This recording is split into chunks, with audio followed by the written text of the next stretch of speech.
Priyo kepada Ririn Bang ya? Apa sebaliknya Bang? Oh ya, jadi gini Mas, hari ini sidang di Pengadilan Negeri Indramayu terkait dengan kasus penghilangan nyawa terhadap 5 korban di Pauman, itu agendanya adalah awalnya dari agenda sidang sebelumnya adalah ahli dari terdakwa atau advokat. Nah, cuma karena kami tidak menyediakan ahli, itu kan masih versi pengacara yang kemarin ya, yang belum ditarik, yaitu saudara Tony RM gitu. Nah, untuk saya tadi sudah saya sampaikan bahwa dari saksi saudara Priyo untuk terdakwa Ririn kami tidak menyediakan ahli sehingga persidangan dilanjutkan dengan agenda pemeriksaan terdakwa, Mas. Gitu. Jadi tadi agendanya adalah pemeriksaan terdakwa, gitu.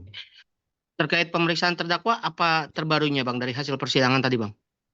Ya, jadi tadi sesuai dengan komitmen daripada saudara Priyo yang memang dari awal juga saya dampingin sehingga secara umum keterangannya kembali kepada BAP.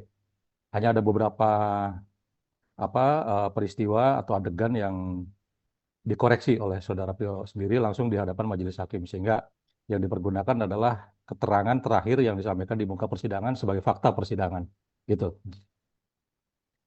Bang, dari Priyo kan beberapa minggu lalu mengatakan bahwa itu hanya rekayasa Bang ya, terkait 4 TSK Iya, lain Bang. iya Nah, betul. untuk hari ini apakah Priyo ada meralat lagi hal itu atau seperti apa Bang? Karena berdasarkan keterangan pengacara terdakwa Ririn bahwa Priyo berada dalam tekanan Bang.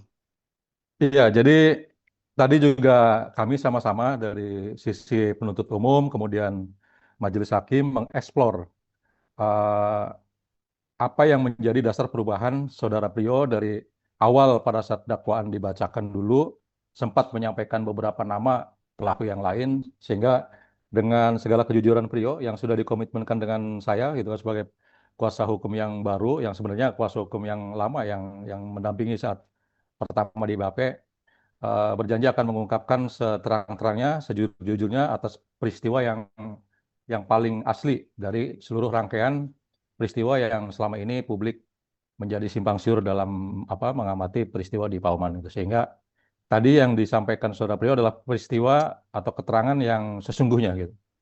Gitu.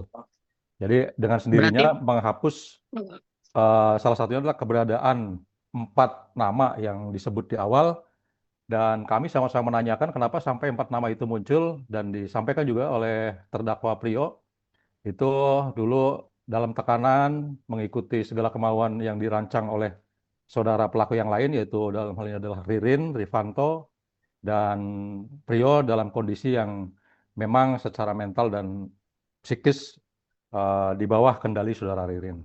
Dan mungkin juga sudah diskenariokan dengan pengacaranya. Jadi itulah tadi semua dicabut dan menjadi fakta persidangan yang paling bermanfaat dan paling berkualitas gitu sehingga tadi dicatat dalam dokumen persidangan. berarti membantah keterangan dari Tony RM yang menyebutkan bahwa keterangan Priyo yang terbaru itu berada di bawah tekanan Bang. Iya, betul. Jadi keterangan Prio yang saat ini adalah muncul dari kebenaran yang paling hakiki dari lubuk sanubari Prio sendiri. Karena Prio lah yang paling tahu menyaksikan seluruh rangkaian daripada persiapan, kemudian eh, proses eksekusi secara bertahap, secara rinci tadi detail dijelaskan di muka persidangan. Jadi semua sesuai dengan keterangan awal. Hanya ada beberapa yang dikoreksi tadi. Oke, ada kabar terbaru Bang tadi dibaca di media online Jawa Barat, Detik Jabar ya, bahwa ditemukannya alat bukti Palu Godam itu Bang. Mungkin bisa dijelaskan Bang.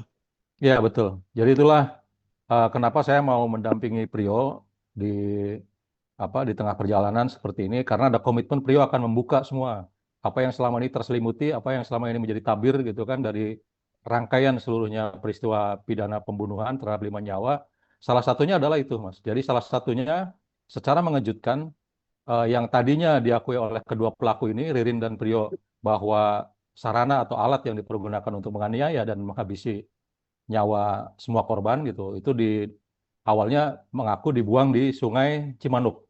Tapi pada keterangan terbaru, Prio menjelaskan secara jujur bahwa alatnya berupa palu gada itu dibuang tidak jauh dari tempat kejadian perkara, dari rumah TKP. Berjarak sekitar kalau saya hitung itu 120 meter dari rumah TKP. Itu di selokan, di sebuah selokan kecil, saluran air di depan toko di situ. Dan sekarang sudah langsung diamankan oleh pihak polisian Resort Indramayu dan dilakukan penyitaan secara resmi. Yang ini agak Begitu. menarik. Di BAP pertama kan tidak ditemukannya alat bukti kalau tidak salah Bang ya. Ya, alat bukti dalam pencarian masih eh, belum diketemukan. Itu Iya, keterangan. nah itu akhirnya kenapa Priok mengungkapkan bahwa itu dibuang 120 meter dari dari rumah TKP Bang. Ya itulah keterangan Prio yang asli, yang jujur dan yang bisa dipertanggungjawabkan dan terbukti adalah keterangan Prio yang saat ini, dan salah satunya itu betul. Ketika dilakukan pengecekan, dibuktikan bahwa betul palunya ada di situ. Sekarang Dan sudah itu akan disita. menjadi barang bukti di persidangan nanti Bang. Iya, barang bukti tambahan yang memang ada dalam berkas, namun dalam berkas tercatat barang bukti dalam pencarian. Oke, kawan-kawan lain silakan kalau ada yang mau bertanya.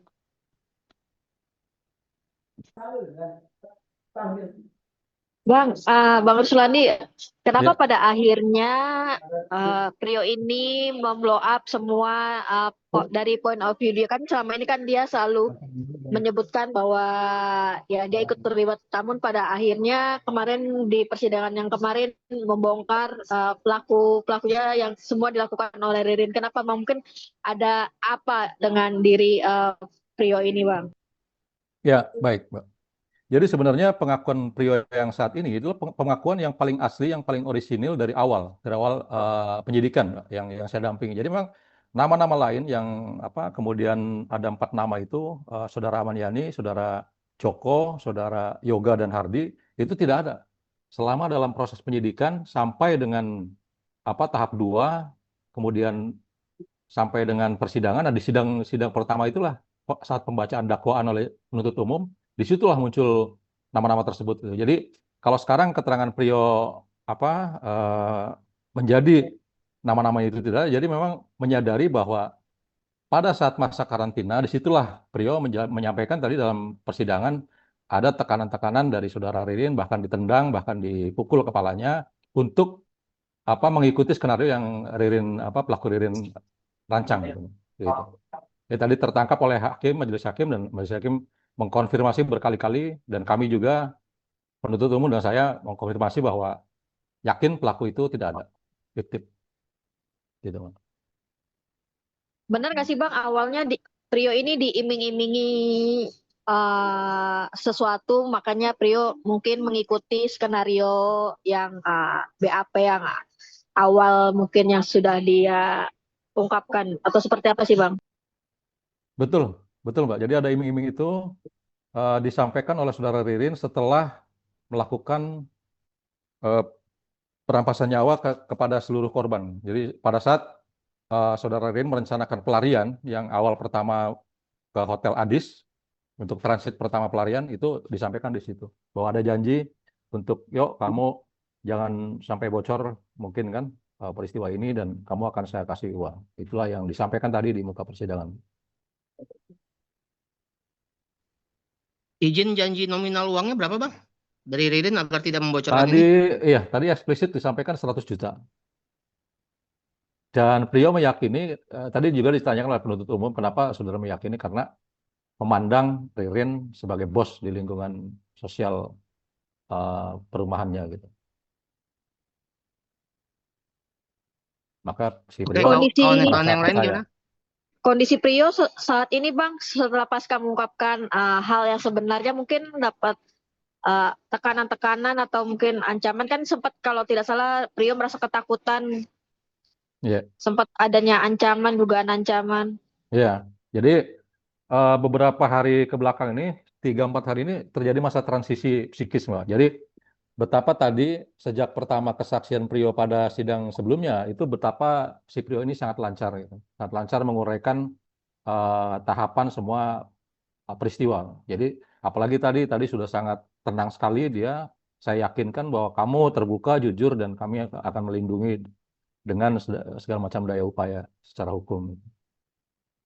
Tadi juga sudah saya sampaikan kepada Ketua Pengadilan Negeri melalui Majelis Hakim terkait dengan permohonan saksi pelaku sebagai orang yang bekerja sama dengan Bang, mungkin aparat penegak hukum. respon dari keluarga korban gimana, Bang? Keluarga korban sangat menerima ya, sangat berterima kasih kepada Prio atas kejujurannya karena selama ini kita diliputi oleh narasi-narasi liar gitu kan yang menyudutkan Ini tidak dibunuh di korban Budi khususnya, tidak dibunuh di rumah, akan tetapi dibunuh di tokonya. Dan kami juga sudah menganalisa kembali CCTV yang sudah kami peroleh sebelumnya terkait kejadian tersebut. Di samping itu, Prio juga menyampaikan terkait Palu Godam yang awalnya itu dibuang di Kali Cimanuk dan sudah kami lakukan pencarian di sungai tersebut, tapi tidak ditemukan. Namun setelah Prio memberikan keterangan di persidangan, katanya di 100 meter dari TKP, dan setelah kita lakukan pencarian, memang betul Palu tersebut ditemukan di sana, dan nantinya kami sedang melakukan koordinasi dengan jaksa untuk dihadirkan Palu tersebut dalam proses persidangan. Mungkin Bang Arwin, mungkin akankah ada entah ya laporan tipe A atau laporan tipe B terkait Armaniani, Bang? Apakah akan ada itu, Bang, dari Polres Indramayu, Bang? Termasuk ada dugaan AY juga dieksekusi oleh oleh Ririn, sorry. Baik, jadi untuk menyimpulkan suatu peristiwa pidana itu ada atau tidak, itu harus didukung dengan alat bukti yang lainnya, 2 alat bukti yang lainnya. Jadi saat ini kami sedang melakukan pendalaman, sedang kita lakukan full bucket sebanyak-banyaknya terkait masalah siapa yang terakhir bertemu dengan Pak Ahmad Yani, kemudian jejak-jejak yang terakhir ditinggalkan Pak Ahmad Yani seperti apa. Kami sedang melakukan pengumpulan dengan memeriksa saksi-saksi yang berkaitan nantinya. Oke, kawan-kawan lain gimana? Apakah sudah cukup atau ada tambahan?